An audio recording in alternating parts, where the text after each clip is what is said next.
Okay, it's an early morning Umineko. I guess it's not that early. It's early for me, but I don't have anything lined up today, so I'm playing starting from noon. Oh, right, I think some of my earlier stuff is clear now. Rule event Ava, not sure who wanted to move conference to August. Okay, I don't know if that still is important. Rosa and Maria had trouble making train connection to the airport.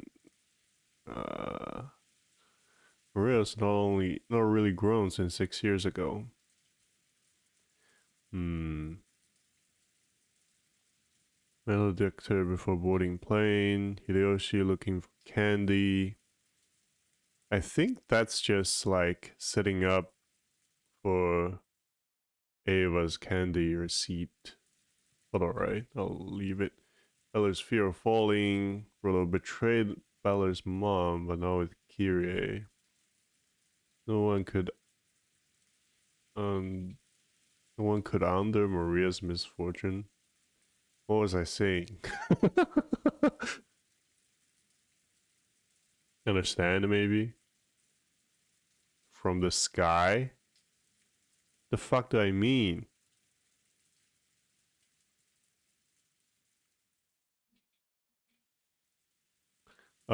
Jessica interrupted. Kumasawa's right. Used to what? Belong to a witch? Seagulls. Um,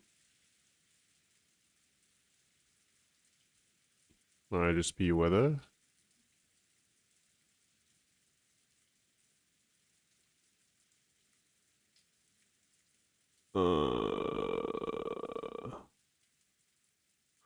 Right. I think this just means the way Kinzo treats Natsuki makes her feel like not like the second in command of the household.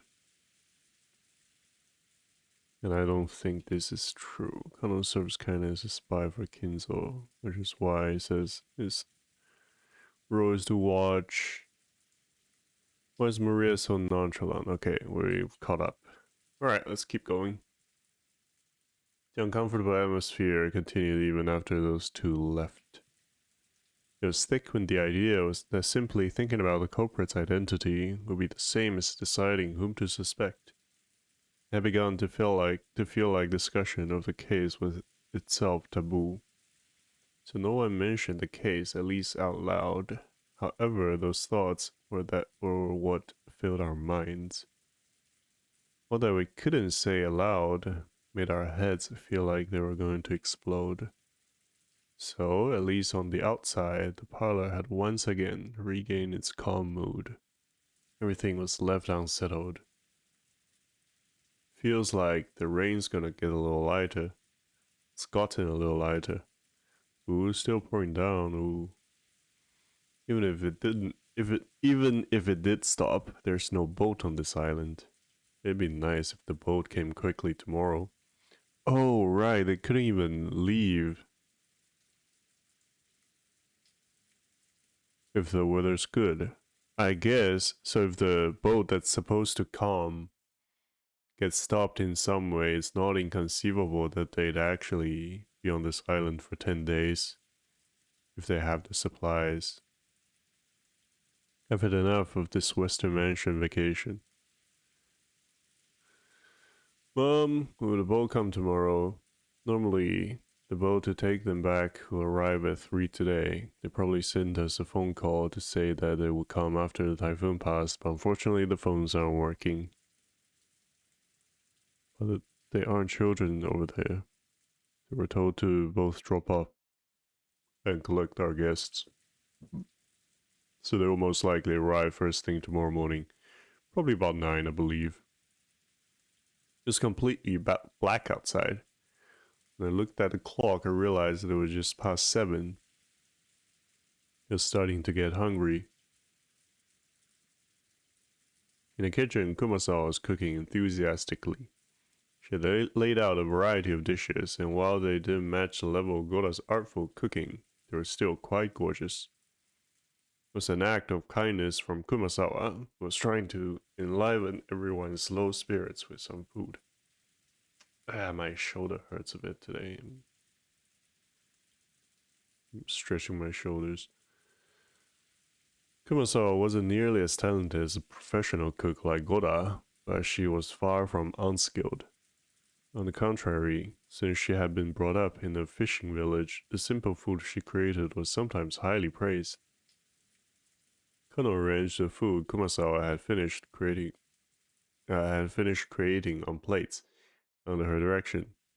Kano also helped in the kitchen sometimes, but since he was rarely placed in that role, he was slightly awkward, even though he tried his best. Self-conscious about the fact that he couldn't cleverly arrange the food, Kano's expression darkened slightly. Kumasawa smiled as though everything was fine. They really take this servant stuff really seriously.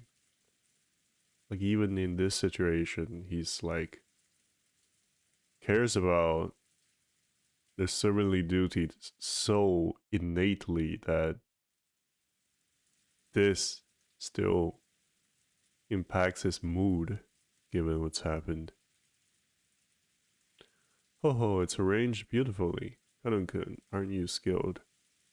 If you had been Shano-san, you'll look even more beautiful. Kano stopped arranging the food for a bit and hung his head. Kano was the one who always assisted Kumasawa in her cooking. Tonight, Kano was doing it instead.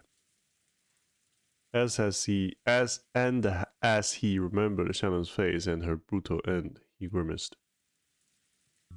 Forget that for now. Genji spoke kindly to Kano as he advanced upon. Huh? Ninja has escaped from the parlor once the mood had grown sour, and Genji had become his opponent in a game of chess upon Nanjo's request. Yes, I'll forget it for now. Indeed, that is probably for the best. Genji purposefully refrained from facing Kano as he spoke.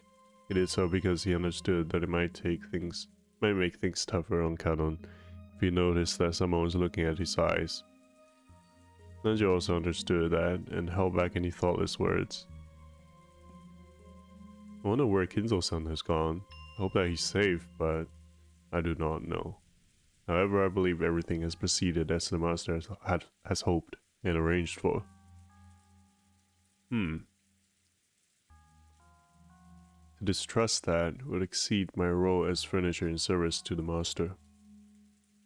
Huh.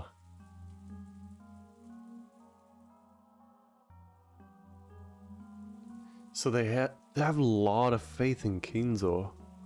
Adler was saying whoever got Kinzo out of the room could hide in the room until the receipt was taken out of the door. My question was that, how does a person who's hiding inside know how long to hide for to get the receipt out? And if what Genji is saying here is correct, that Kinzo essentially removed himself from the room, then he needs to hide until the receipt's out of the door as well. I'm getting the feeling maybe the whole receipt thing is like a misdirection. Aren't you scared, Genji-san? I'm frightened that something bad will occur again tonight. I'm nothing to be afraid of. I serve the Ushilamiya family and that is all. Nanjo sighed through his nose and made a carefully considered move. Nanjo was very slightly dubious. Could Genji possibly be thinking that he'd be left out of this? No, they're just accepting.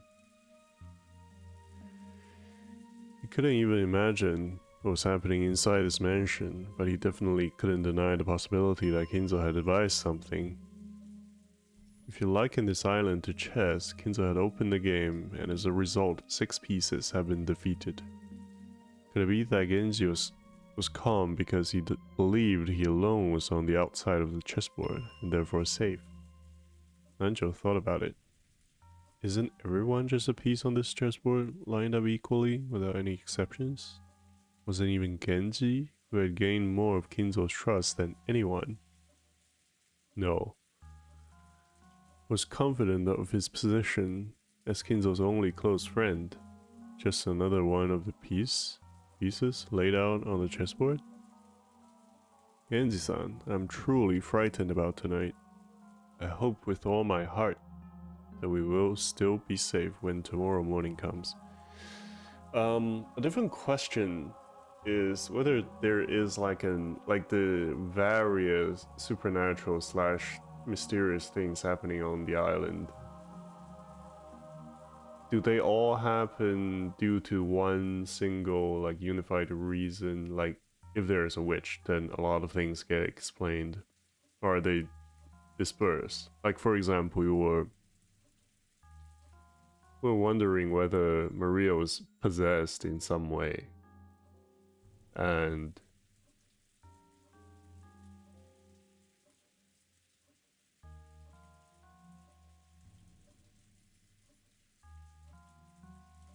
so the random thought that just floated up in my mind was that maybe Kinzo's doing all of this to like select a worthy inheritor of the wealth of the family, since he considers all of his children to be unworthy.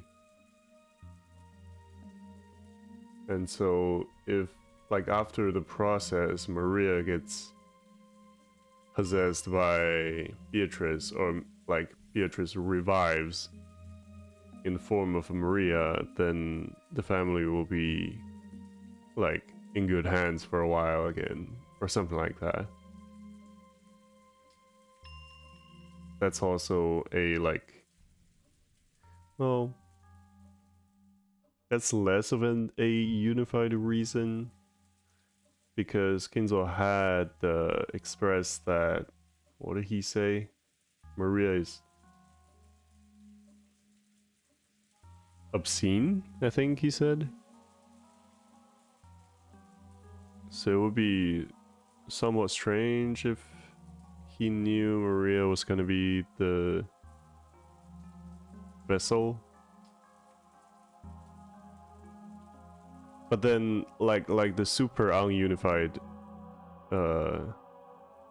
version of reality would be like Maria's whole situation is just due to her own mental illness, and it has nothing to do with the underlying reality of this island right now. That'd be more interesting, I think.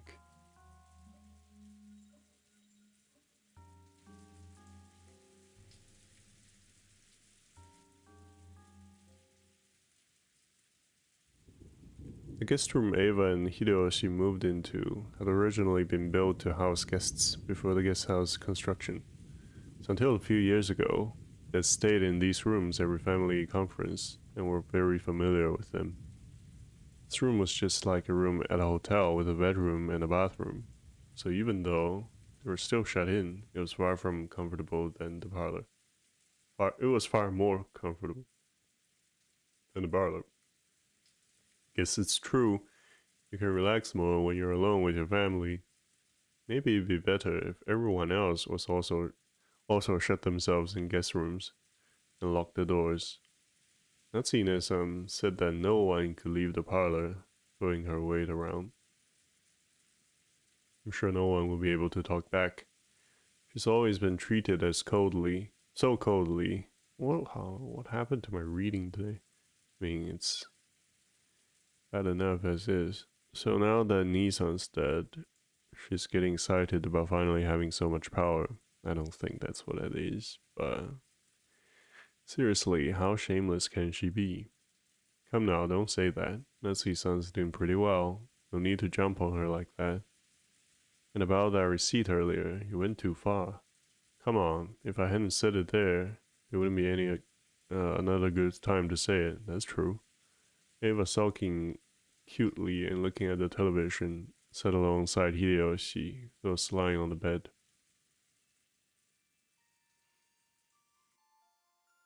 Still, we haven't been alone like this for quite some time, you're right. Come to think of it, both you and I have gotten pretty old. Since George was born, everything's gone by in a blink of an eye. So scary. Aging, that is. It really has. I wonder if we were too hasty in having a child. Those eyes looked like they were staring off into the distance. Yes, she had thought of it as once in a lifetime chance. Her older brother Cross had been unable to father a child for quite some time. 6 years passed after his marriage to Nancy without any sign of pregnancy, which didn't please Kinzo at all. Eva herself had thought that since her name would be moved outside the Ushinomiya register when she got married anyway, it didn't matter whether a successor to the headship was born or not. And then one day, she had a heavenly revelation. Or maybe it was the whispering of the devil that she had listened to in her greed. If she could give birth to a successor first, wouldn't she be able to remain in the Ushinomiya register? If things went well, might she have a chance to inherit the Ushinomiya family herself? When she proposed this to Hideyoshi, it approved of it instantly. This wasn't because Hideyoshi also had greedy thoughts. For Hideyoshi, who had no close relatives, it was a chance for him to feel once more the long-forgotten thing called family. So Hideyoshi is kinda alone. So when they got married, he hadn't fussed over which last name they were to keep. He had quickly agreed to have this name entered into the Ushinomiya family register. I see. It hadn't been easy to persuade Kinzo. As his daughter, Eva knew Kinzo's personality well, so by choosing the time when Kinzo was most dissatisfied with Nasi, she was magnificently able to make him accept Hideyoshi as an adopted son-in-law. Looking at Hideyoshi, who had achieved success after starting from nothing, Kinzo might have seen a little bit of himself. He quickly grew to like Hideyoshi and approved his transfer into the Ushinomiya register. George would eventually become the successor to the Ushinomiya family. They had raised him strictly with that purpose in mind. He had been worth their while and had grown into a fabulous young man. Wouldn't disappoint no matter where he went. That was why he had not been permitted to fall in love with a servant like Shannon. Right, and Kinzo said George was not a man or something. So when she learned that Shannon was dead and the engagement was now invalid, the part of her had still been shocked by the gruesome crime. Part of her had also been relieved that her dear George wouldn't be stolen by some servant girl. I've hated Cross-Nissan since long ago. He was so full of himself, always swaggering around. So proud that he would one day become the head. So I wanted to get back at him. Was that just a childish emotion? If that's all you thought, yeah. In the end, the emotion guided my entire life. Yeah.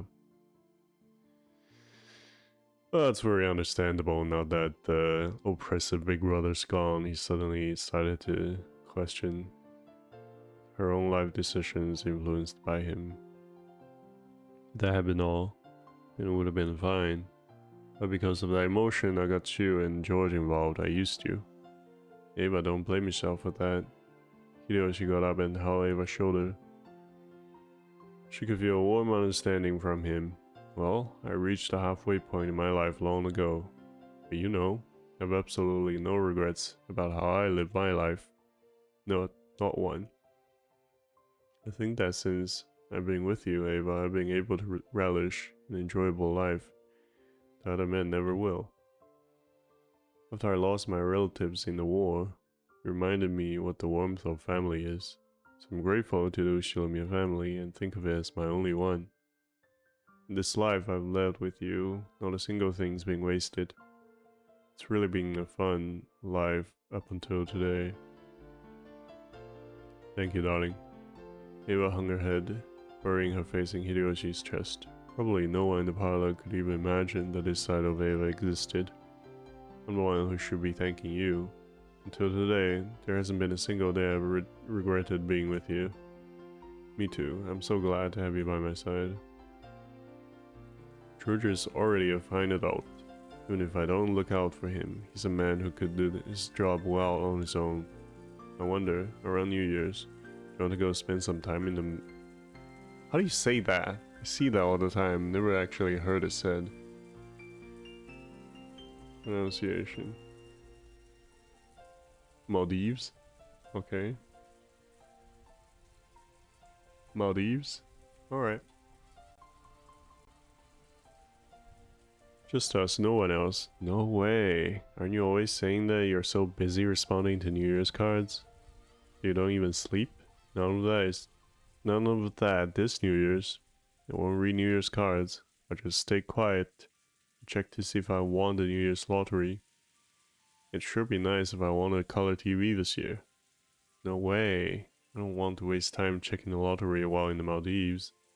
But none of that either. How does it sound? Just the two of us, taking it easy when we were like when we were newlyweds, just before George was born. Yes, in that case, fine. Here the Maldives are wonderful. An island with nothing on it, surrounded by beautiful coral reefs and cottages lined up over the water. Like when we were newlyweds, you said? Starting when? As soon as I've finished up some business. I won't know till I ask the travel agency, but probably before New Year's Eve.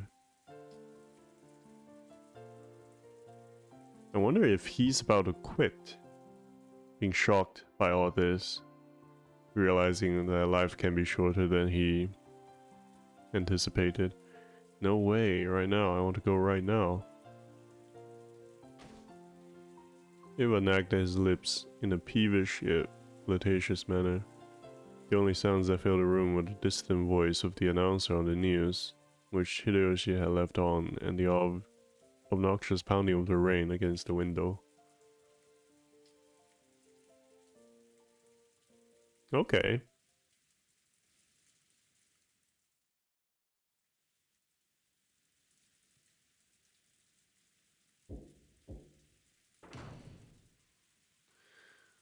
Okay. I want to say another angle of attack that we could have is to, like, if we accept the, like, private conversations as sincere and, like, if there's no trickery narratively involved in those, then they both seem pretty innocent, and we've seen similar private moments of some other characters.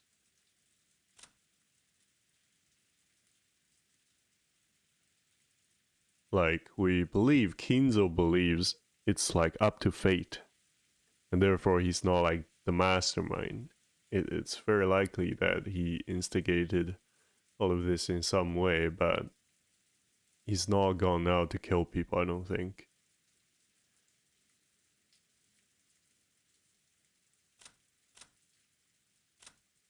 And these two just now didn't sound like one of them did the crimes. And we were following Natsuki a bit the previous morning, and she seemed like genuinely shocked. And she also genuinely doesn't know where Kinzo's went. The cousins,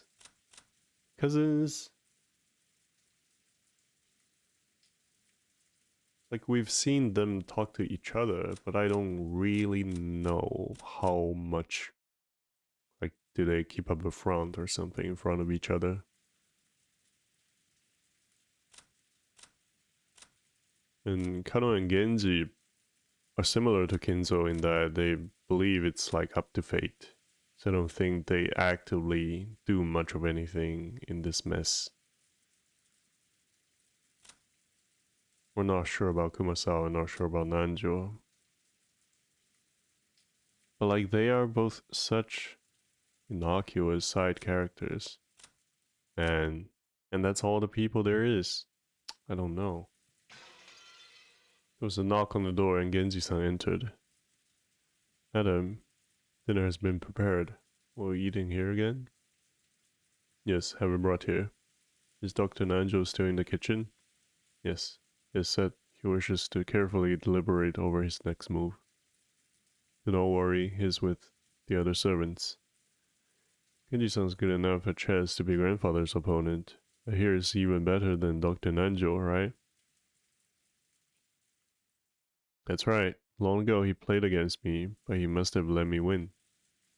Maria, sounds like it'll be time to eat soon. But look at you. You've been watching TV all day long, and you still haven't gotten bored. Ooh, I'm always watching TV, so I'm fine. Ooh. Hey, Maria-chan sure is a TV kid. Food's coming, so we have to clean up. The table. Earlier, we had torn several pages out of Maria's notebook, and there was now a mess where everyone had been drawing together. You guys are... You can still just play with Maria like nothing's happened. Jessica began cleaning that up quickly. Still, everyone here really can draw. I never guessed. What's that supposed to... Was I supposed to say anyone could have drawn a magic circle?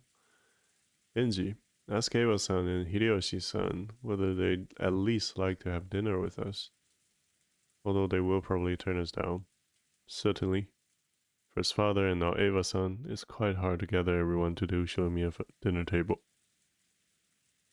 Nancy felt her headaches start throbbing again, and lightly held her temples.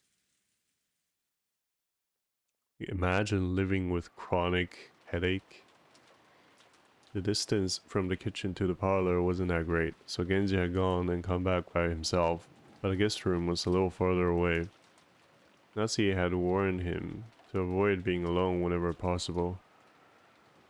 And just now, Nanjo had also admonished him, saying it would be better if he had a little more concern for his safety. Kano accompanied Genji, and the two of them went to visit Eva and Hideyoshi in their guest room. Are they gonna be dead? Genji knocked on the door. Eva-sama, Hideyoshi-sama, dinner has been prepared. He waited a short while. Oh. Are they gonna die as the sacrifice for the second twilight? We waited a short while for them to come out, but there was no response. Genji-sama, look at this. Kanon pointed under the door. Oh no, Western envelope had been inserted under it. Normally, when something was inserted this way, it would be interpreted as a message from someone outside to someone in the room. Since this might be a private note meant for Eva and Hideyoshi, it was not something that Kanon and Genji were supposed to take interest in. That this Western envelope was one of Kinzo's, the same kind as one Maria had taken out last night, and surprised everyone with. There can be no mistake, it's one of Master's envelopes. What could it be? Even though this was one of Kinzo's envelopes, the letter Maria read aloud the previous night hadn't come from Kinzo. Genji continued knocking a little harder and called out in a loud voice. Eva-sama, Eva-sama, it's Genji. Are you there? Please answer, Eva-sama. But there was no response from inside. Sometimes, when the servants went to call some guests for a meal, the guests would be sleeping so deeply that they wouldn't wake up. In times like that, the servants would stick a letter in the door to show that it was time to come out and leave the guests be. But despite that, Genji beat even harder on the door and called out Eva's name. However, there was no answer. Kanon stuck his ear up to the door, held his breath and listened for any sounds coming from inside. I hear something that sounds like the television. I don't sense anyone. The room might be empty. Genji took out a handkerchief and, carefully not to touch it with his bare hands, gently pulled out the envelope that had been stuck under the door. It was sealed with deep red sealing wax. Without a doubt, the mark on the sealing wax had come from Ushinomiya family head's ring. Eva-sama, Eva-sama, please answer. They're still in the room? But there was still no answer. There was a chance that those two were aimlessly walking around the mansion. This was the home Eva had grown up in. There was plenty of reason to think that she had gone out in a casual stroll. Genji groped around his pocket and pulled out the bundle of keys, which contained the key that will open the guest room. Genji-sama. Kano also understood what this meant. They would sometimes unlock the door so they could go in and do things like make the beds, but only after they make sure the guests were out. Unlock the door for another reason, for any other reason, especially to do so when there is a chance the guests hadn't given permission and might still be in there, was an action unbecoming of a servant. Genji had decided. If the only problem had been that his knock and then received a reply wouldn't have gone this far, but the envelope under the door was doubtlessly one of Kinzo's, or rather one of the Western envelopes the Ushimomiya family had. After last night, the sender of this envelope could be someone other than Kinzo. If this letter had been sent by someone else, Eva-sama, my apologies, allow me to enter your room. After giving that final notice, Genji stuck one of the keys from the bundle into the keyhole. There was the sound of the door unlocking, and after slowly turning the knob, he slowly started opening the door. Light seeped through the crack of the door. Were they in the room? Or had they forgotten to turn out the lights? Clank. There was the sound of the door chain being pulled tight. I see. The chain had been secured. Oh, it's another locked room scenario. The chain couldn't be secured from the outside. They could also prove that they were in the room. The sound of voices on television seep out of the room, the lights, the chain, and TV. All of these things made it clear that they were in the room, but there was no sign of them. Genji called to Eva once again through the crack of the door, but there was no answer. Genji-sama, what should we do? A part of their job, the servants were able to unlock almost any lock in the mansion, but they had no way to open the door with a chain. The only way to get by the chain was to cut it. That was certainly not permitted as part of a servant's usual work. The creepy chill had already rushed out of their backs. Kano held his breath again and tried to send someone through the door, but even so, he was not able to sense anyone. No comment at them in return. Kano cut the chain. Yes. As Kano hurried away to get cutting tool, Genji called him to stop. Wait, Kano. Return to the kitchen and take Kumasawa with you. You must not act alone. It's a good advice.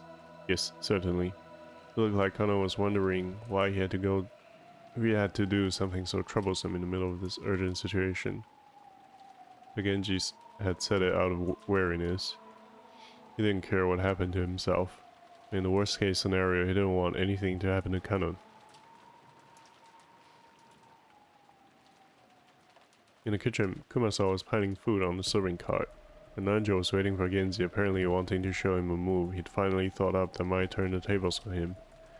But Genji's appearance immediately told him that something was wrong. Oh, what has happened, Genji-san? Dr. Nanjo, my apologies, but please allow this match to be suspended for the time being. Kano, take care of the chain. Kumasawa, stop setting up dinner for now and accompany Kano.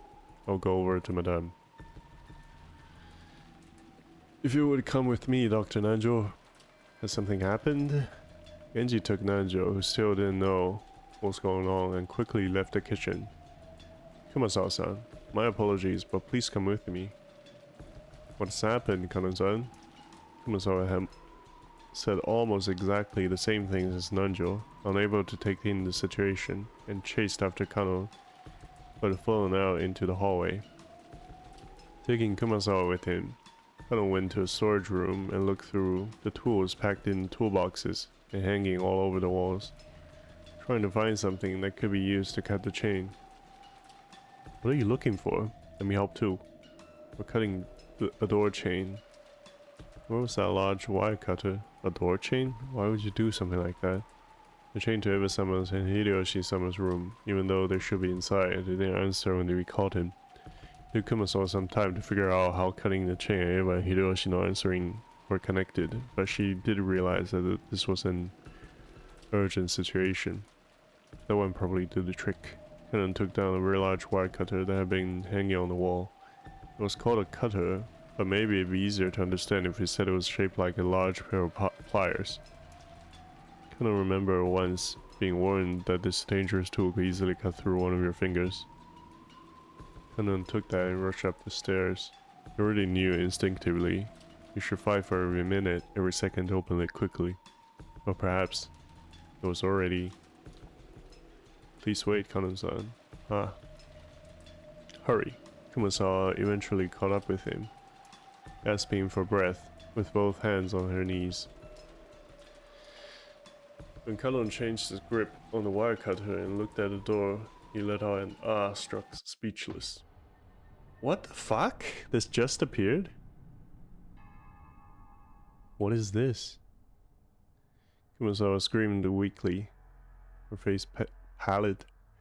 There's no surprise, because right there on the door, just like the magic circle that had been drawn on the shutter of the Rose Garden storehouse, there was another eerie shape drawn with a blood-like paint.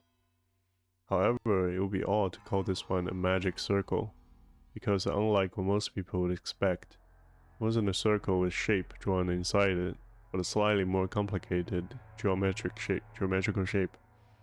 However, those strange characters, filling in the gaps, which weren't from the alphabet, were the same kind as the ones on that magic circle on the shutter.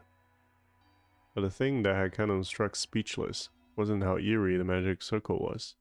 It was that something like this hadn't been there a short while ago.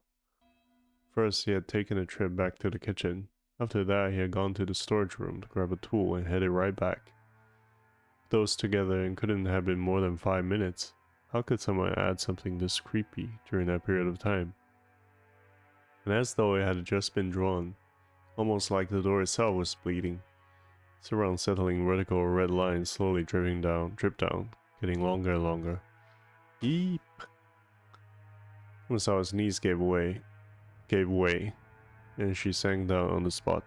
If Kumasawa hadn't done this first, then Kanon surely would have wanted to. Beatrice-sama. Eek. It's the work of Beatrice-sama. How horrid, how horrid. Kanon gulped. They readied the wire cutter and approached the door. He didn't want to get close to this disturbing magic circle. He really didn't want to touch the steadily dripping substance that looked like blood. But if he didn't get close, he wouldn't be able to cut the chain.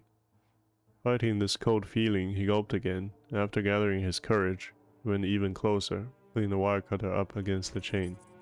He then pressed it with all of his strength, managed to cut through the chain far more easily than he had anticipated. The cut chain fell into 2 separate parts, which continued to clang as they swayed back and forth. Kanon-san, there's an envelope by your feet, and isn't that the master's? Another one? Because Genji picked up the first one, right? It looked like Kumasawa had also noticed the western envelope in the... Oh, maybe he didn't? And that the sealing wax had been sealed with the head's ring. Kanon hesitated for just a second over whether he should open the letter first or check inside the room, but eventually decided on fulfilling his original purpose. Kanon pulled a handkerchief out of his pocket. This was so he wouldn't leave fingerprints on the door. If his worst fears were realized, the police would want to investigate this room too. He slowly pushed the door open. He was able to more clearly hear the sound of the television, which had been seeping out faintly this whole time. Eva-sama? Eva was lying face up on the bed with her shoes still on. Kumasawa, who had fearfully entered after Kanon and who was hiding behind his back. Oh, okay. Screamed a short eek again when she saw Eva like that. Eva's shoes had been the first part of her that Kanon had seen, so the oddness of wearing shoes in bed was the first thing to strike him. When Eva's head shifted into his line of sight, Kanon couldn't help but let out a short scream like Kumasawa. Right in the middle of Eva's forehead, something had been placed? Something was growing there? What the fuck? No. Right in the center of her forehead. Was it an old-fashioned knife? What the fuck? That was some weapon like it was sticking out.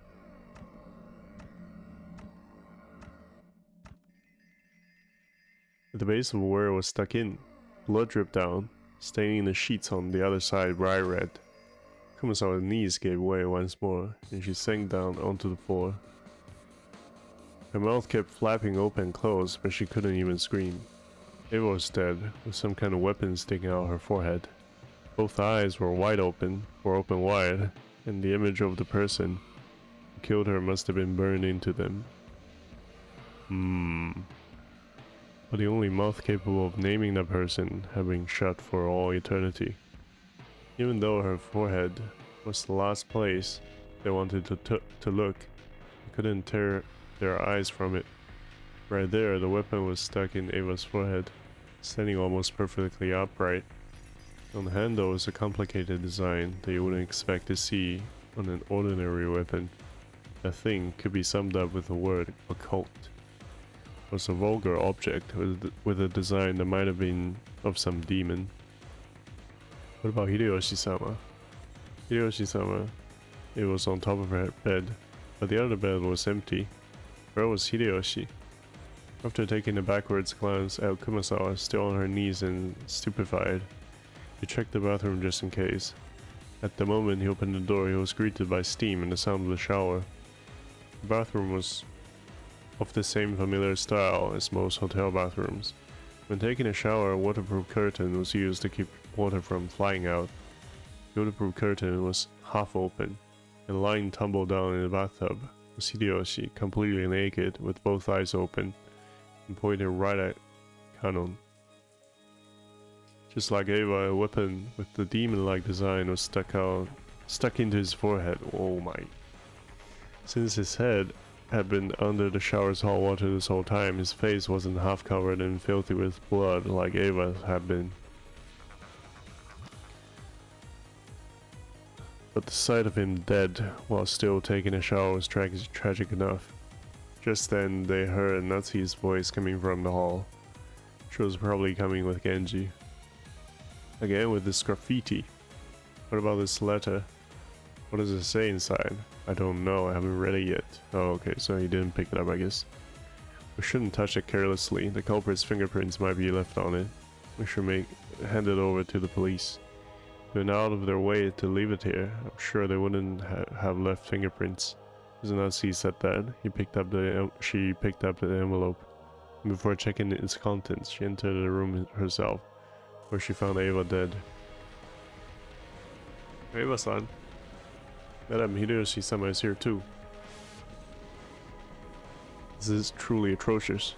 Kanon, turn off the shower. Don't let this be any more pitiful than it needs to be. Yes, madam.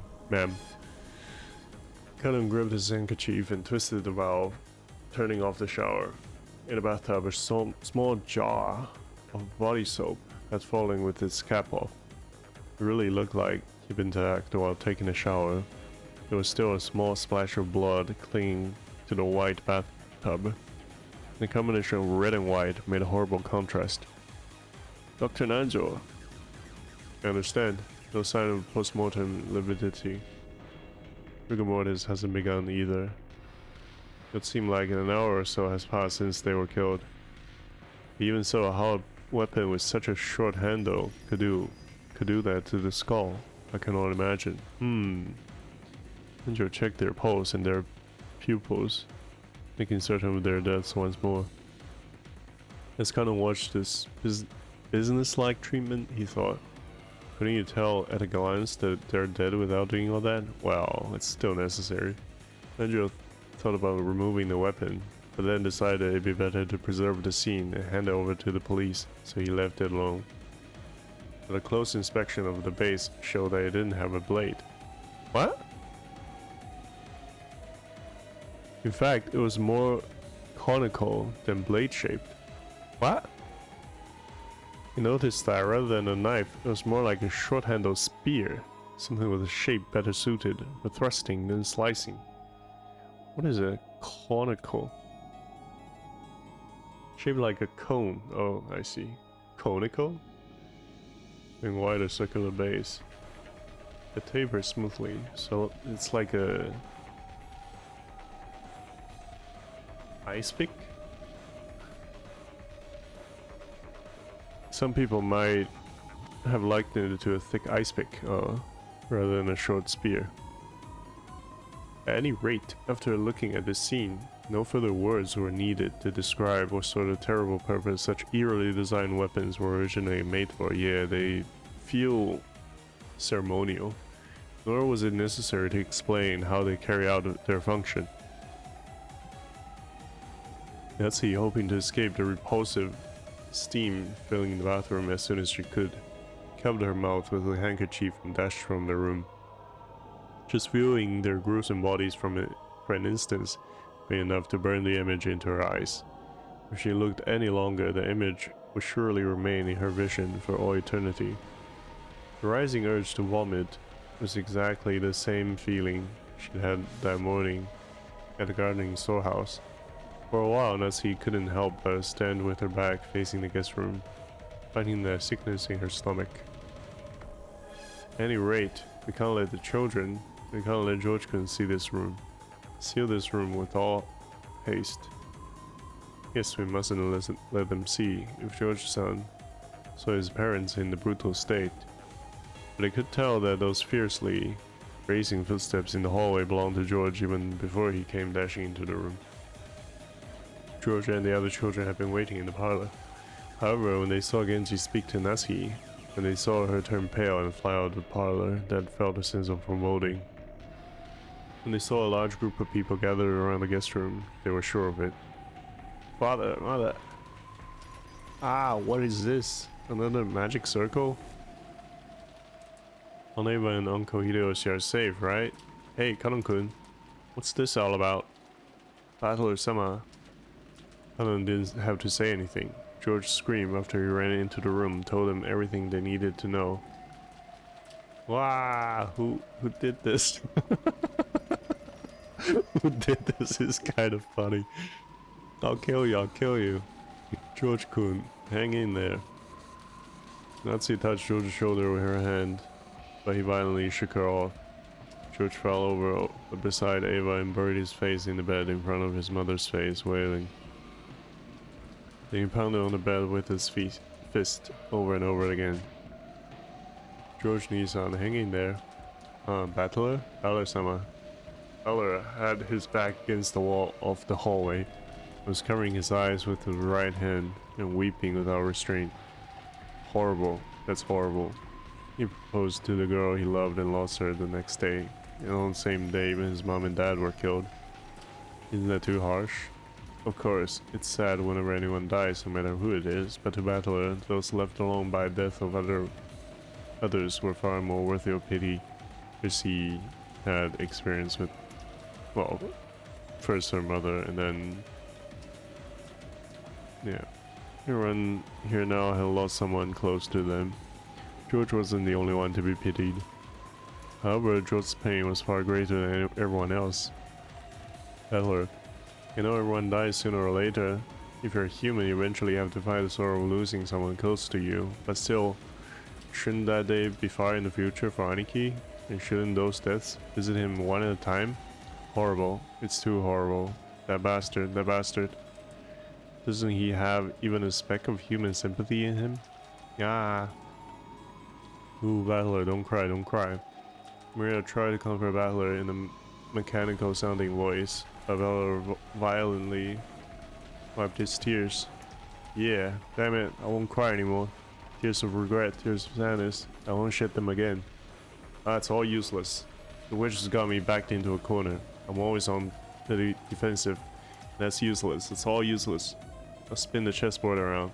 That bastard probably thinks we'll be running scared like sheep until tomorrow before we try anything. But guess what? I'll spin it all around. The bastard can't escape the island until tomorrow either. We won't be hiding away, facing ourselves. The bastard will. I'll expose you, you see. By tomorrow. No, screw tomorrow. Tonight. Before tonight's over, I'll be gripping you by the collar.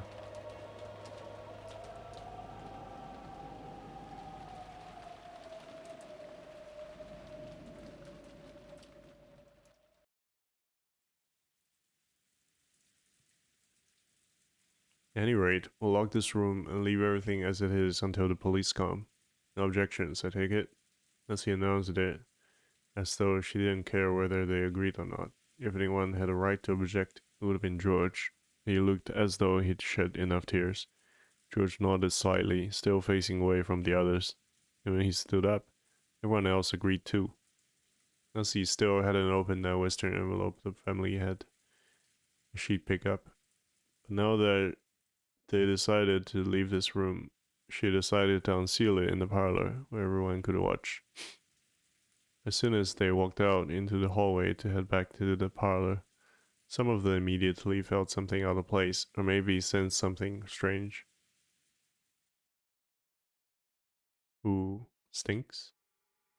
Did you notice it too, Maria? Seriously, what's that smell? It's awful. When everyone sniffed the air, they did notice a horrible burnt smell drifting through the hallway, one that none of them had smelled until then. I'll go quickly to check the kitchen. I'm sure I turned the flame off. After noticing a burnt smell, it was natural that Kumasawa had just been using the burner in the kitchen and suspected that her own slip-up had caused it. Kumasawa hastily dashed it away. Couldn't go with Kumasawa. Don't let her be alone. Yes. After nodding at Genji's order, Kano followed after her. He wasn't running, but as he followed her, he tried to search for the cause of the smell in other directions as well. Ooh, stinks. Ooh. Truly is a stench that makes the nose wrinkle. However, that doesn't mean we can just open a window for ventilation. Natsuki was reluctant to open the windows in a situation where self-defense was so important. Let us run a fan. I do not believe there will be any need to open the windows. Jojaniki, is it okay if I talk to you? Is it about finding the culprit? Then I have no problems. It seemed that George had managed to climb out the abyss of sorrow. All that filled his chest now was the quiet flame of hatred towards the culprit who had stolen the lives of the one he loved and his beloved parents. The chain of this room was set. From what I could tell by looking at it, I'm positive that it couldn't be opened from the outside. In other words, this was a perfect closed room. It does seem to be the case. In the case of the Rose Garden storehouse, they might have sneaked the shutter's key out of the servant's room, or maybe they had a duplicate key. I can imagine many ways they could have done it. But this chain is different. On generally used locking techniques, a chain is the simplest one to create a closed room with. Only a chain would block everyone coming from the outside as long as it isn't physically broken. So, does this mean the culprit couldn't have gone in or out through the door? That's interesting. Just a few hours ago, I seem to remember everyone making a fuss over how to enter a room without using the door. You also asked the witch to do something no human can do. Back then, we were all losing our cool, wondering how grandfather had disappeared from his room. The receipt on Ava stuck in the door on a whim proved that the door had remained sealed, and since Natsuki was the only person to enter or exit during that time, she was under suspicion. Ava proposed a theory about how Natsuki might have thrown grandfather out the window and left by the door herself. But this door is much simpler. It was sealed from the inside by a door chain. The window had also been locked from the inside, and the bodies had been inside the room. This time it really had been, without exaggeration, a true closed room. That's right, if you include grandfather's disappearance, 3 cases have occurred, and all 3 times the door had been the point of interest.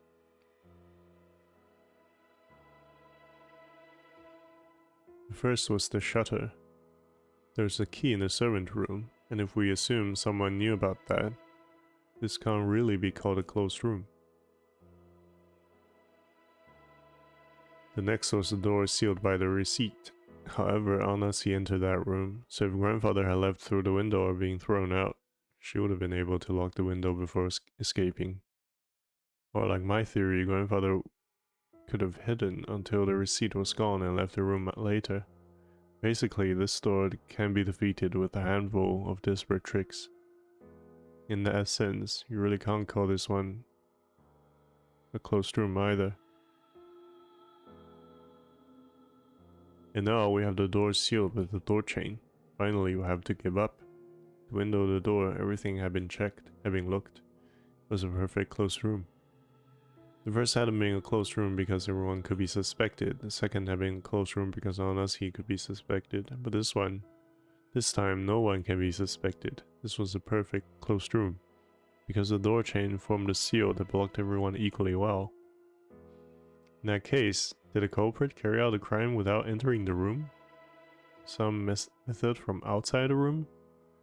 Good point. Even though the chain makes it impossible to open it wide enough for a person to fit through, you can open a small crack. I don't know. Did the culprit knock on the door to make them peer out before attacking them? How do I place them back into the... Wait, am I missing something? Yeah, you are. If found Ava's body been lying right next to the door, then it might have been possible. She was on the bed at the back of the room. Uncle Hideyoshi was even in the bathroom, looking for the crack. From the crack in the door, you couldn't even see them. You couldn't reach them with your hands either. Damn it, it's all useless. I don't have a clue. Something was tugging softly at my sleeve. It was Maria. What does the magic circle say? Ooh, satisfied? What do you mean satisfied? Hehe. Battler, since you didn't want to suspect any of your relatives, you made a wish saying you want the culprit to be Beatrice, right? Well, Beatrice granted that wish.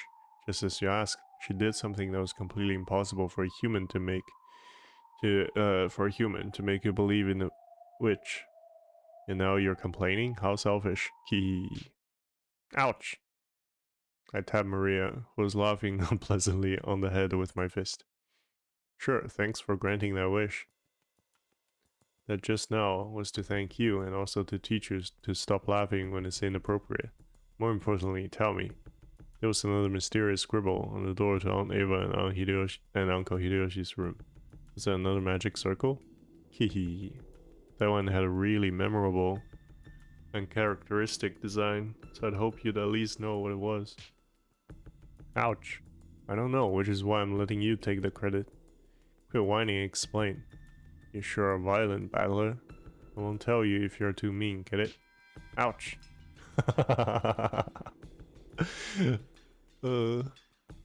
I'll say it, so stop hitting me. That's the first magic circle of the moon. What does it mean? The sun and now the moon? What is the magic circle's effect? What does the Hebrew writing mean? Words are from the Old Testament. Psalms 107 verse 16.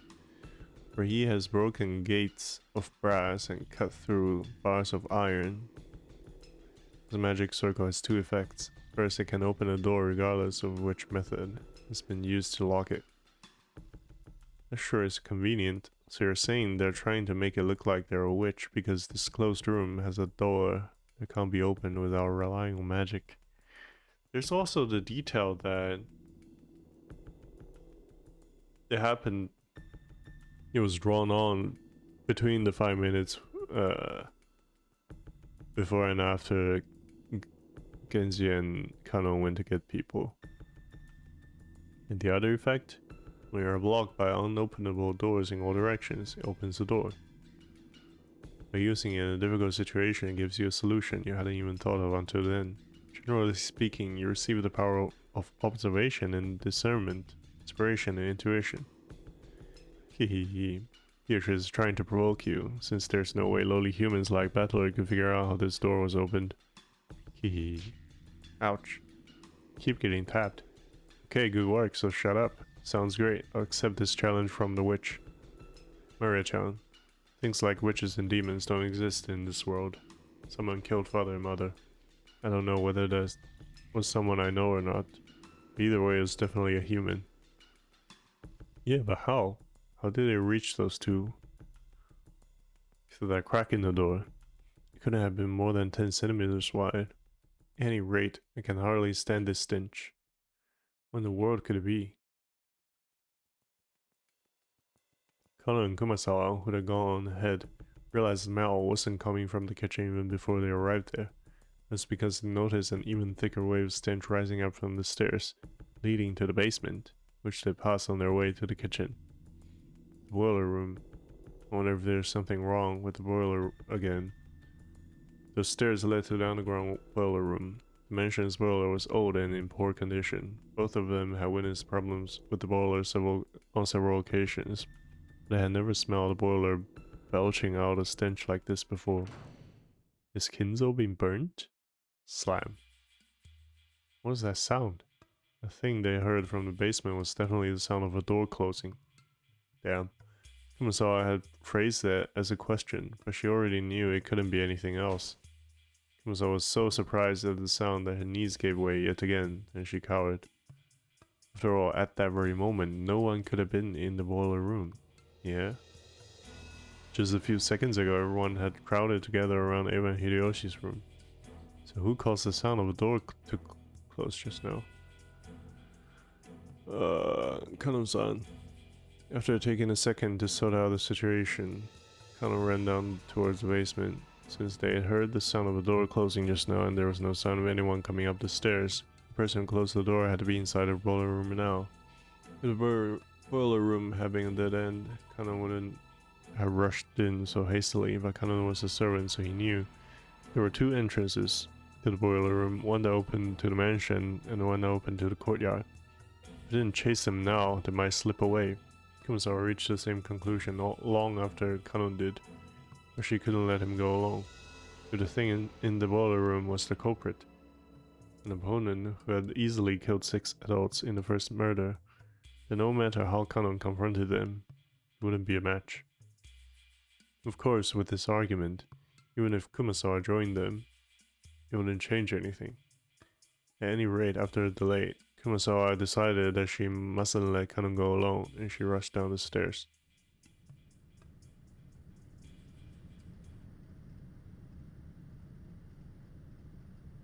At that time, Kano was already in the boiler room.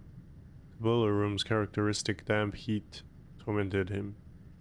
It had always been an unpleasantly smelly and hot place. On top of that, the room was full of the horrible stench, which made Kano feel like he was going to be sick. There was no doubt that this room was the source. In that case, Kano should have been searching for where the smell was coming from.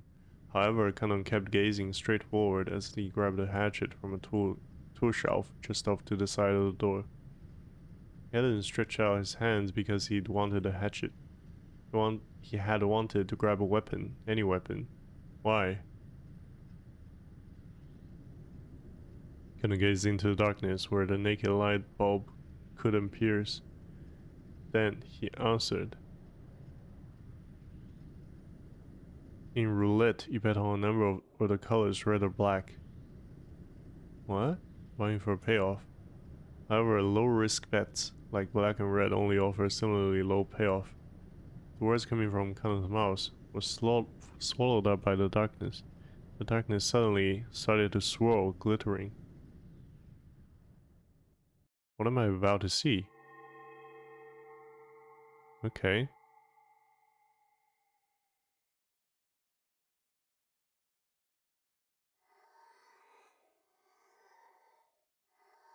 It was such a fantastical scene. Golden sparkling butterflies that hid in the shadows all over the boiler room flapped their wings, twinkling beautifully, gathered in the darkness, disappearing. Conan continued speaking, directing his words at the darkness as it swallowed the butterfly up. But as the butterflies gathered in the darkness, they probably know, they will certainly laugh. Conan continued to speak without faltering the slightest. However, if you bet on something with a lower probability, your payoff increased proportional to the risk. Master Code succeeding, despite an astronomical risk, a miracle, and called the astronomical payoff gained as a result magic. With no interest in what kind of magic you and the master were seeking when you spun that roulette. But you forgot something. You forgot that in roulette there's a pocket that's neither black or red, nor red. Roulette has a special pocket called 0, which means that the house takes everything in certain variants of the game. This means that all of the coins bet on the table will be swept up, just as though everyone has forfeit. I set my heart on just one thing. I decided that if Shannon were to be killed and I was left alive, I'd sacrifice this life of mine and bring this roulette of yours to ruin. Oh. This isn't one of the master's rules. It certainly isn't one of yours. I made this rule myself. I'm not furniture anymore. Alright. I'm a zero on your roulette. Fuck shit up. Cannon's face twisted with humiliation. It was clear that his defiance against his own weakness was being ridiculed somehow. Cannon's brow creased even further, and a fierce expression that he had never shown to anyone appeared on his face. The hand grasping the hatchet was shaking. His sweat became drops, which slid downward. It was clear that the emotion causing Cannon's hand to shake wasn't just anger. However, Cannon suppressed that emotion. Don't let your words lead me astray again. What? This is where the demon's roulette ends. With another 1,000 years in hell for your next summoner, Beatrice. Cannon raised the hatchet and tried to dive into the darkness. Darkness definitely sneered. It sneered at that courage, as if it were vulgar, lazy, futile, and meaningless. Ooh.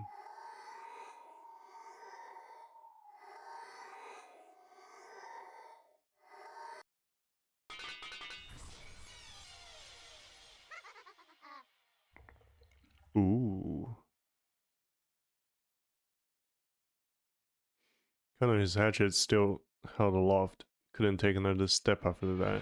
With a clang, the hatchet he had been grasping fell and rolled on the floor. And following that with a pair of thuds, Cannon's knees hit left and then right.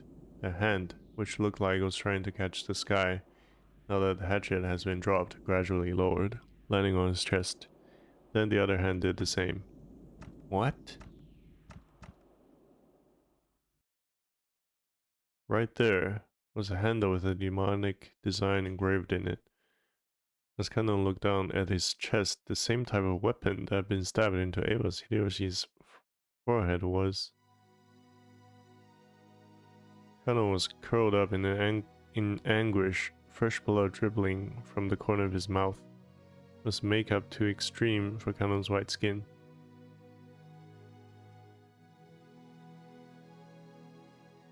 What the fuck? Someone was literally there and stabbed him? Around this scene, the glittering gold butterflies danced through the darkness, mesmerizing. It was a beautiful, beautiful dance. A funeral march of tribute, ridicule, and content for a single boy's self-sacrifice. Connor had already been prepared for his own death. Although he could do nothing but accept the death he had received, he attempted one last measure of resistance. What was burning? He grasped the handle of the weapon sticking into his chest with both hands, and gritting his teeth with an acute, unearthly pain.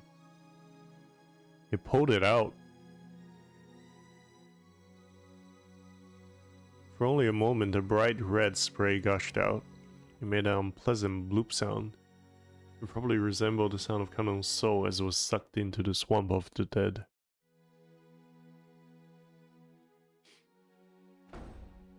Cannon-san, eek. Someone, eek. Kumasawa screamed at the incomprehensible sight in front of her. Kanno was lying in a pool of blood. Kumasawa's heart was a complete mess. Ah, what a horrible fate.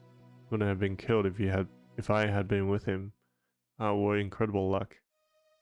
If I had been with him, I might have been killed too. As she screamed, her expression was filled with complete confusion, and all of the muscles of her face were pulled up, almost as though she was smiling while crying. No one could have been made fun of an expression like this. What is it, Kumasawa? Answer me, Kumasawa. The first one to dash in was Nasi, holding the rifle. Bellor and Genji dashed in after her. Normally, they probably would have started discussing the origin of the violent stench filling the boiler room. But after they saw Kanno was lying on the ground as if he were drowning in an ocean of his own blood, the stench wasn't important anymore. Kanno, answer me. Genji, bring Dr. Nanjo here. Nasi realized that even though Kanno was on the verge of death, he was still conscious, so he sent Genji to get the doctor. Nasi, holding the rifle aloft, faced the darkness in the center of the boiler room and shouted, "Who's hiding over there? Come out quietly. If you don't come out from there, I'll shoot without mercy." We need light. Anasi, let's light them up. Butler, thinking quickly, took a large flashlight from the tool shelf alongside the door and used its light to cut through the darkness Anasi was glaring into. The light only shone a mechanical-looking piping in the door. The door had been left open a small crack, and it was obvious that someone had left through there in a hurry. Anasi, where does the door go? Genji, where does the door lead to? To the courtyard. Like hell to let you get away, you damn bastard. Bella let out a war cry as he slammed into the door.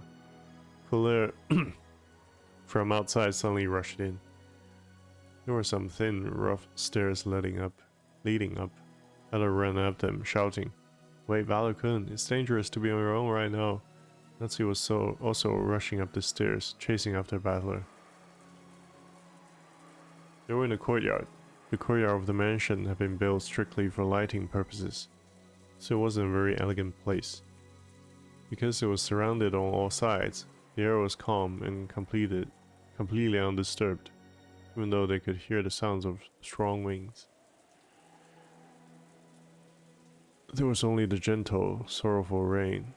As he ran through the cold and scattered raindrops, dashing up the stairs into the courtyard, Bella looked in every direction. Of course, the odds of him finding suspicious silhouette just standing around nonchalantly were pretty much zero.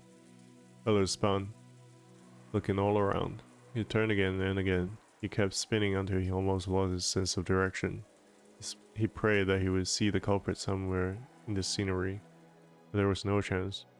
All he saw was, as he spun, was more and more of the mansion's heartless walls and windows. Furthermore, there were two entrances into the mansion from the courtyard, and neither of them were locked. Because the courtyard couldn't be entered from outside the mansion, the doors had been built without locks. He didn't know which one they had left through. He had to give up. Peller pounded the wall with his fist, swearing, "Peller-kun, you mustn't run ahead by yourself." "Peller-kun?" Peller pressed his forehead against the wall, which he scratched at with his fingernails as he cried, "Damn it, damn it, damn it. Unable Uncle Hideyoshi now Kankun killed a full 6 people, and that wasn't enough, so he had to kill 3 more. Are you kidding me? Are you fucking kidding me?" Unable and Uncle Hideyoshi were also kind and fun. I just met Kano yesterday, but I'm sure I'd have gotten along fine with him. Why did you kill them? Why? You know, when people die, they don't come back to life again, right? They aren't gonna quickly sprout up again like bamboo shoots. Why'd you kill them? Why? Ah!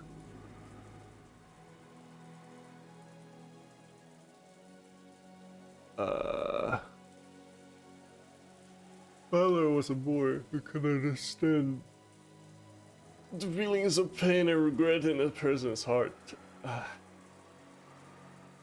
So he cried with all his strength. Natsuki, who had always thought of Adler as a frank person, was a little surprised to find he had this delicate side. At the same time, she understood how easily hurt the heart of a young person could be, so she held him. "It's alright. I'll definitely protect you, George-kun, Maria-kun, and Jessica. As a mother and as the representative of the Ushilomia family." Yeah. Father, after sobbing into Natsuki's chest for a while, wiped his tears with a bitter smile, as though he had been like that the whole time, and tried to appear as though he'd cried more than enough already. "Anyway, let's go back down for now. Protecting ourselves is a higher priority than fighting the culprit. Tomorrow the boat will arrive. After that happens, police will come, and everything should be brought to light. There's no way the culprit can escape this island no matter how much they struggle." "That's right, when the police come, and the seagulls cry, the crime will be solved." But for some reason, Balor felt a slight sense of uneasiness, as if the seagulls would never cry again. That couldn't be true. When typhoon passes, surely the lively seagulls will return to the harbor again.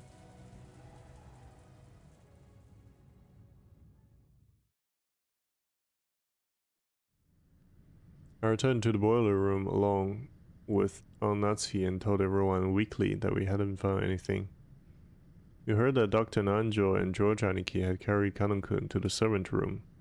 The servant room had a first aid kit and a sink, and could apparently function as a nurse office. Kumasawa-san and Jessica had accompanied them. Stains from Kanokun's blood remained on the floor. Judging by the large amount of blood lost and the ruthless shape of the weapon that had fallen carelessly to the ground, I figured that Dr. Nanjo's treatment would probably end in vain. That weapon was doubtlessly the same type that had been stuck in on Ava and on Uncle Hideyoshi's foreheads. But wait, isn't the demonic design on the handle a little different? There seemed to be some small differences in that part. Still, as far as their overall shape was concerned, what am I saying? The weapons were all of the same type. They had seemed brutal. We left the weapon stuck into Oneva and Uncle Hideyoshi's foreheads, I guess, to preserve the crime scene. So this was the first time we were able to have a perfect view of the entire weapon. As we had expected, the weapon was not bladed like a knife, but shaped like an ice pick, rather a thin stake.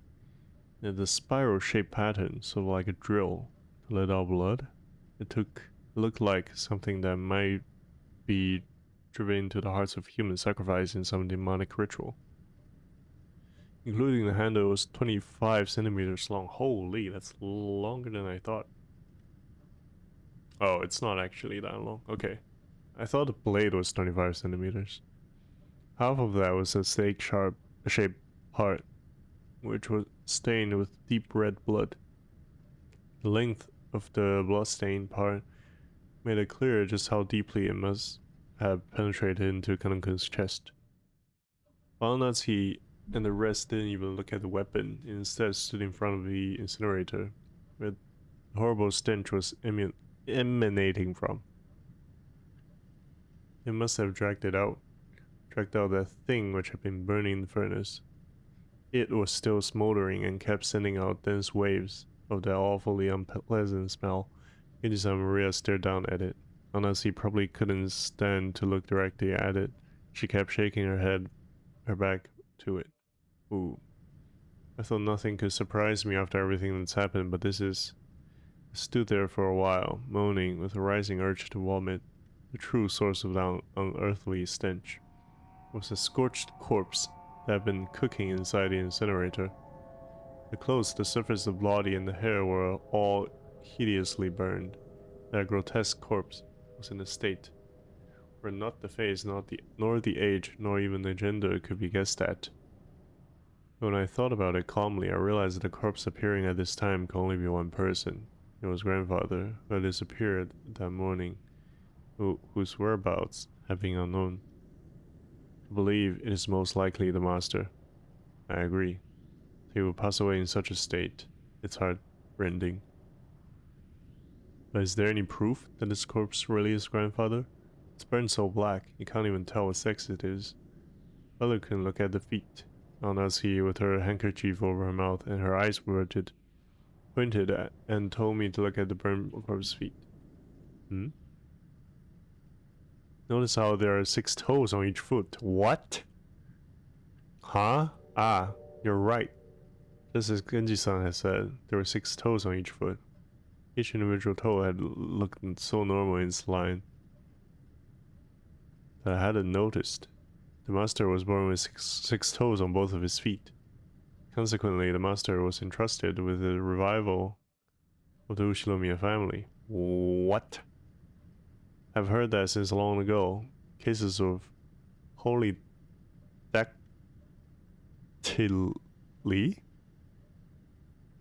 common in the Ushinomiya family. It's probably hereditary. Holy dactyly literally means many fingers. Because of a little mistake by God when the person is born, one of their toes or fingers split into 2, and the total number increases.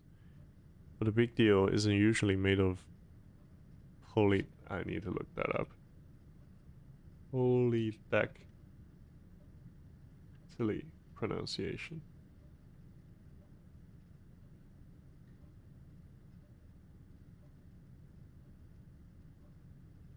It really just is polydactyly. Wait, polydactyly. Strange word. What the hell? The word at large. That's because it isn't a disease, just something people are born with. So while they're still babies, at about the time they turn 1 year old, they can be taken to the hospital and given surgery to make them normal.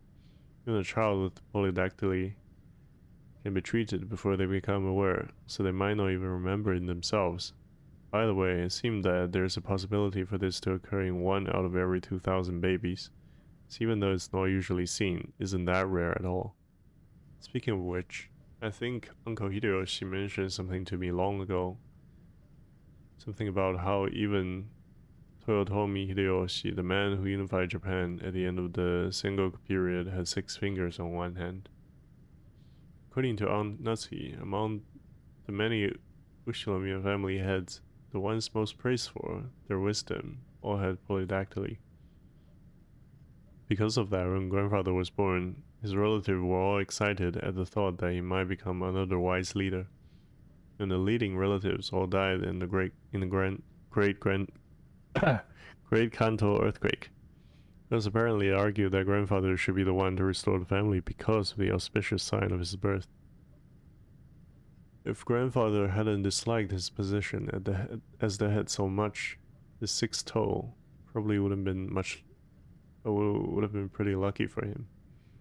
Come to think of it, I've heard about some country where it's believed people with polydactyly should be treated as gods and revered.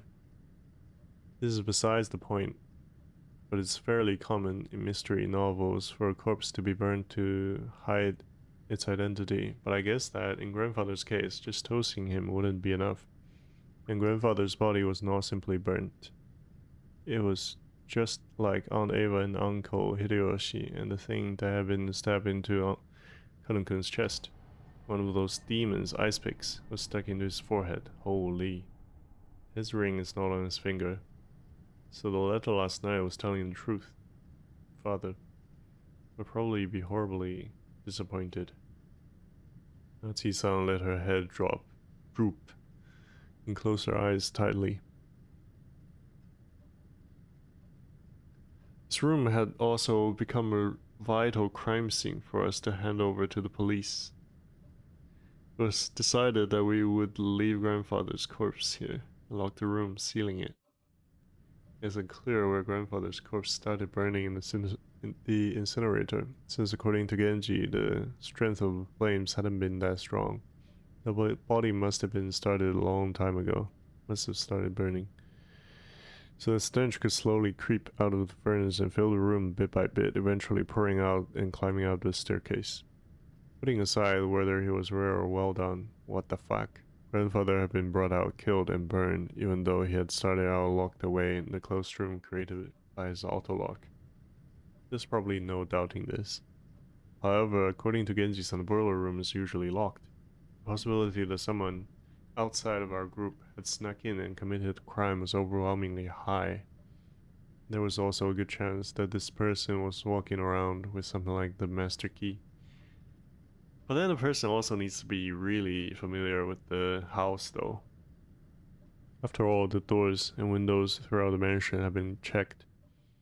But despite that, the culprit was able to strut around the mansion freely.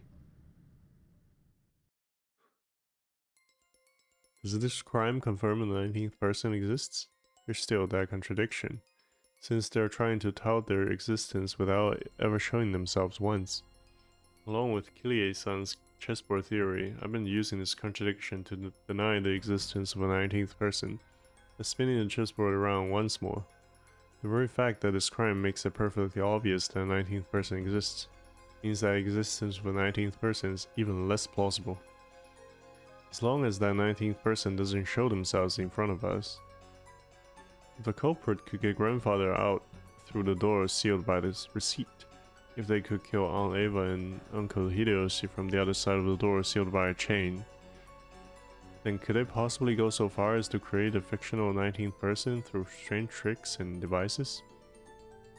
If we still want to believe that the culprit is smaller than 18, then the list of suspects has grown very short. The 4 of us kids, Aunt Natsuki, Genji-san, Kumasawa-san, Salbachan, and Dr. Nanjo. One of these people has to be the culprit. Wait, we can't be sure of that. Just a second ago, we started doubting whether the corpse here was actually grandfather's, right? Maybe we can think of the other bodies in the same way. For example, the first 6 all had their faces horribly smashed. Some of the bodies had kept enough of their faces for us to confirm who they were. But that old bastard, for example, had lost his entire face, as though the whole thing had been neatly peeled off. We only figured out whose body it was which body was which, by their clothes and surroundings. Did a culprit prepare a fake body beforehand, and alter it to make it look like they're dead? That they died? Even though they were actually hiding somewhere after committing the crime? It may sound ridiculous, but it would have been an impossible trick to pull off. It's too early to give in to this 19th person. No, this witch.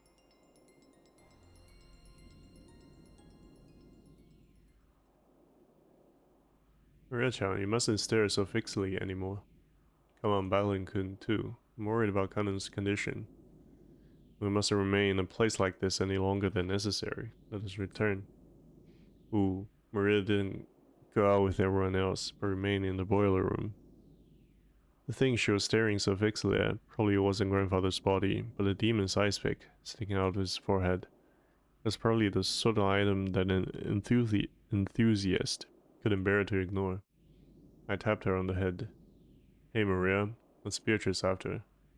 Is it all of our lives? Kihihi. Beatrice will arrive very soon. At that time, none shall be left alive. Kihihi. How can you laugh at something like that? Do you think you're the only one who's safe? Why don't you feel like you're in danger? Why aren't you scared? Beatrice made a promise. She says she's gonna take me to the Golden Land. It's a wonderful place, where you have no obligations, everyone's always together, everyone's always nice to everyone else. I'm looking forward to it. The time will come very soon though. He. I think the kid is just delusional.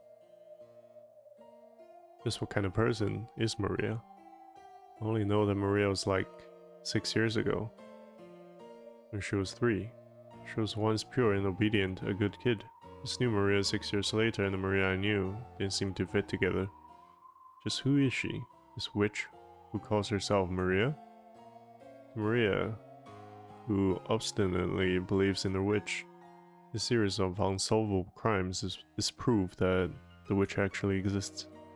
Every time something occurs that would be difficult for a human, it becomes a little harder for the rest of us to not believe in Beatrice.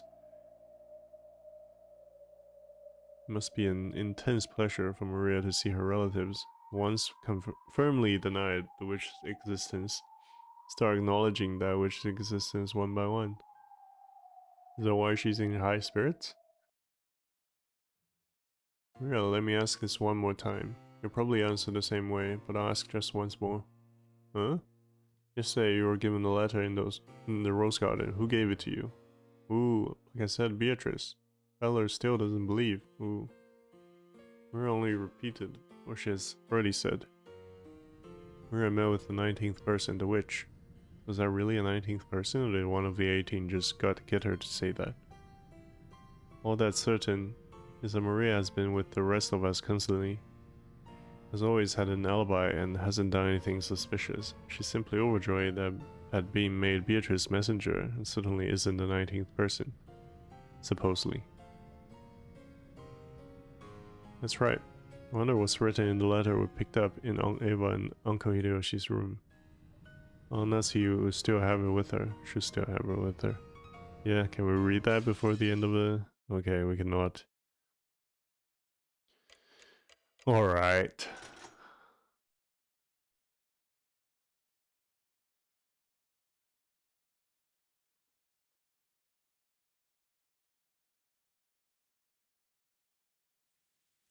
In the end, Kanon-kun did not regain consciousness, even though Dr. Nanjo...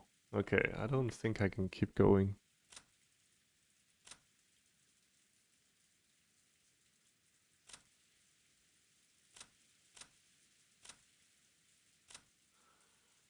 Man.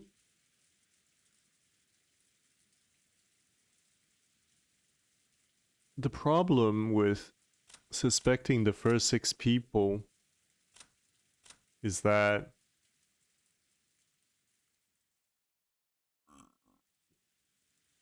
there were only so many bodies. Like, if you're someone alive and you're using a body to fake your own death, the body had to come from somewhere. And at the time, outside of the 6, the only other person who could have provided the body was the missing Kinzo. He wasn't even missing when Natsuki went to check on him. I guess there's a faint possibility that one of the 6 bodies, let's say Rudolph, was actually Kinzo. And then Rudolph was pretending to be Kinzo when Natsuki went to check on him. I don't know, that seems very far-fetched.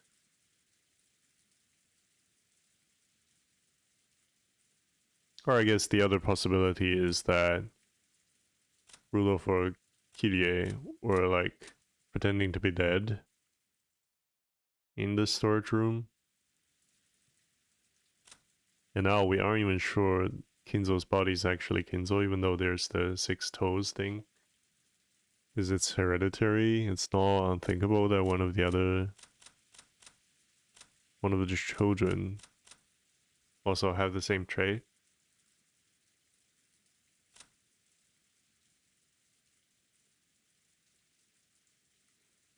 But it couldn't be him, because he had a face on. His face isn't completely fucked.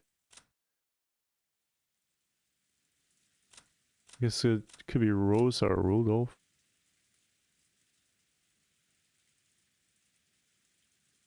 Wait, what does this say? Her cups were found inside a rose garden storehouse. Her face seemed to have smashed after her death. I'll get to see her again so I don't feel lonely. What does that mean?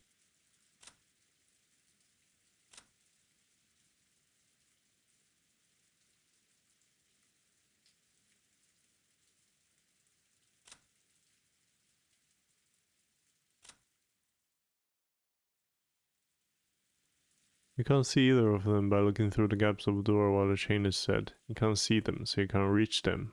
Hey, how could a human possibly kill them? Hee. What the fuck? The old sorcerer's wish vanished before it could be granted. He always knew this was one possible result of his risky gamble.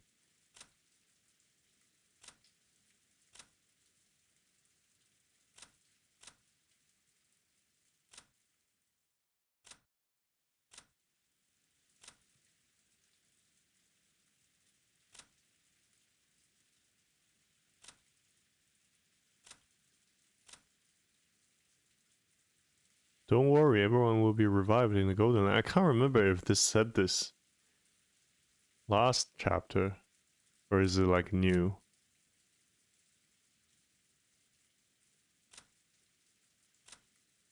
And I can't tell if this if this type of shit is Battler trying to be cute, or is it, are we like reading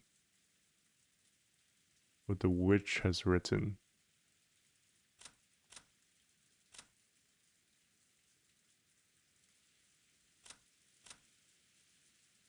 Oh, we can kind of see her eye too.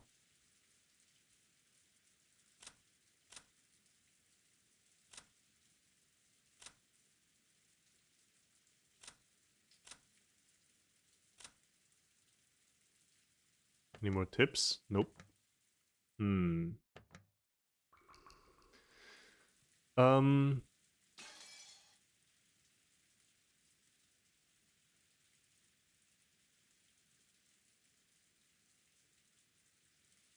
I don't know.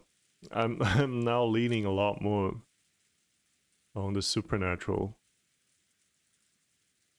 side of possibilities. Because when these two died, she was alone. The cousins were together. The servants were all in the kitchen together alongside with Dr. Nanjo's. Nobody, I guess, except Natsuki or one of the dead people could possibly have done it. I really doubt it has anything to do with Nazi. So one of the dead people, or the witch,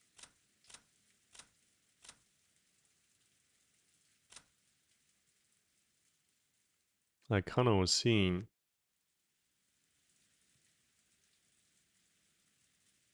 butterflies.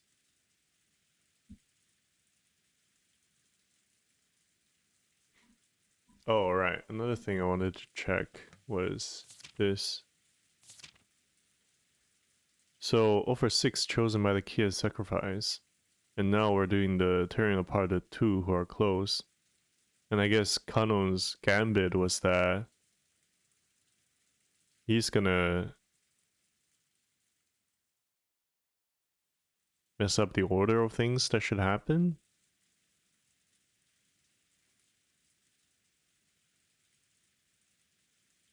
by dying here.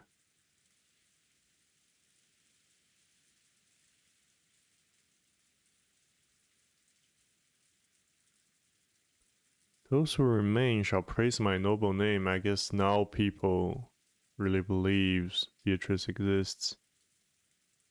Now we have to see whether these 5 kills mean someone new or what does it mean?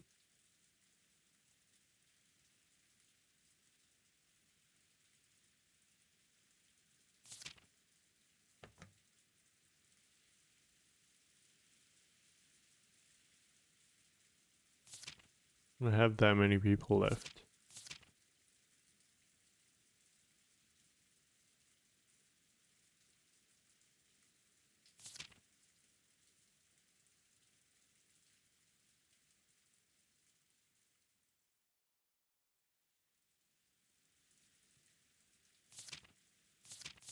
Man.